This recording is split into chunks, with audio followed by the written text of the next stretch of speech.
Hello hi friends, welcome to my channel Sunitha Venkat creations. అందరికీ నమస్కారం అండి. ఈరోజు వీడియోలో ఈ నెల 24వ తేదీన ప్రభుత్వం 3 పథకాలు అయితే గ్రీన్ సిగ్నల్ ఇవ్వబోతుందండి. ఆ వివరాలు ఏంటో వీడియోలో చెప్తాను. వీడియోను చివరి దాకా చూసి లైక్ చేసి ఛానల్ని సబ్స్క్రైబ్ చేయండి. చాలామంది చూసి వెళ్ళిపోతున్నారు, లైక్ చేయట్లేదు. మేము ఎంతో కష్టపడుతున్నాం, ప్లీజ్ లైక్ చేసి సబ్స్క్రైబ్ చేయండి. ఈ నెల 24వ తేదీన మంత్రులతో అయితే చంద్రబాబు నాయుడు గారు, పవన్ కళ్యాణ్ గారు అయితే మాట్లాడబోతున్నారు కూర్చొని. సో ఈ మార్చి 3వ తేదీ నుంచి అసెంబ్లీలో బడ్జెట్ అయితే ప్రవేశపెట్టబోతున్నారు.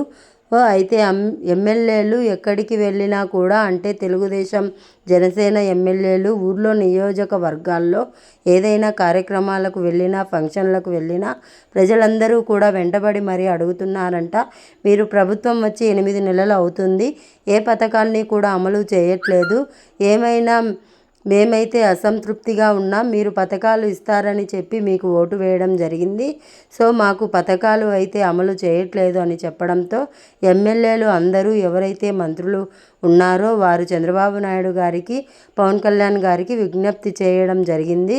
అయితే బడ్జెట్ అయితే చాలా అవసరం ఉంది, నిధులైతే లేవు, వచ్చిన డబ్బులన్నీ వడ్డీలు కట్టడానికి సరిపోతున్నాయి అని వారు చెప్పడం జరుగుతుంది. అయితే ఈ మార్చి 3వ తేదీన జరిగే అసెంబ్లీలో అయితే బడ్జెట్లో అయితే ఖచ్చితంగా తల్లికి వందనం, అన్నదాత సుఖీభవ, యువనేస్తం ఈ 3 పథకాలు అయితే అమలు చేస్తాం.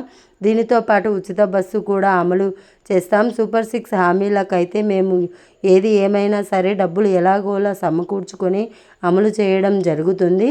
ఎవరు కూడా ఎటువంటి మనస్పర్ధలు అనేవి పెట్టుకోవద్దు, పార్టీలో కూడా ఎటువంటి గొడవలు పెట్టుకోవద్దు అని సర్ది చెప్పడం అయితే జరిగిందనమాట. అయితే మనకి ఫిబ్రవరి 24వ తేదీన ఏ పథకానికి ఎంత బడ్జెట్ అవుతుంది, ఏ తేదీల్లో విడుదల చేయాలి, ఎంతవరకు దాన్ని అమలు చేయాలి అనేది బడ్జెట్ అనేది అయితే ఈ 24వ తేదీనైతే తెలియజేయడం జరిగింది. సో ప్రభుత్వం కూడా దీనికి బడ్జెట్ కేటాయిస్తుంది. సో దీని మీద చర్చ చేయమని, దీని మీద ఏదైతే ఉందో ఆ మొత్తం సర్వే రిపోర్ట్ అంతా ఇవ్వాలని ప్రభుత్వం అయితే అధికారులు కోరడం జరిగింది. వారు కూడా ఇవ్వడం అయితే జరిగిందనమాట. సో 24వ తేదీన అఫీషియల్గా అనౌన్స్మెంట్ వస్తుంది కనుక నేను వీడియో చేస్తాను. మీకు ఖచ్చితంగా అన్నదాత సుఖీభవ మేలో వస్తారు, జూన్ వచ్చేటప్పటికి తల్లికి వందనం వేస్తారు అనేది ఏదైతే ఉందో దాని జాబ్ క్యాలెండర్ ఇవ్వలేదు కనుక అది మ్యాక్సిమం ఏప్రిల్లో, మే నెలలో వచ్చే అవకాశం అయితే ఉంటుంది. ఇంకా ఉచిత బస్సు అనేది ఉగాదికి, మనకు ఎలాగో ఉగాది వస్తుంది కదా, అప్పుడైతే ప్రారంభిస్తారు.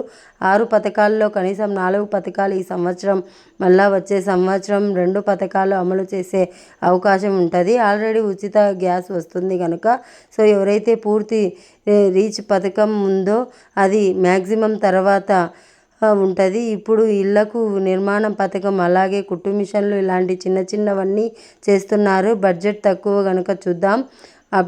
అప్డేట్స్ రాకుండా ఇది ఇవాల్టి అప్డేట్. నా వీడియో నచ్చినట్లయితే మీరు లైక్ చేయండి, షేర్ చేయండి, అలాగే ఛానల్ని సబ్స్క్రైబ్ చేయండి. Thanks for watching. Thank you.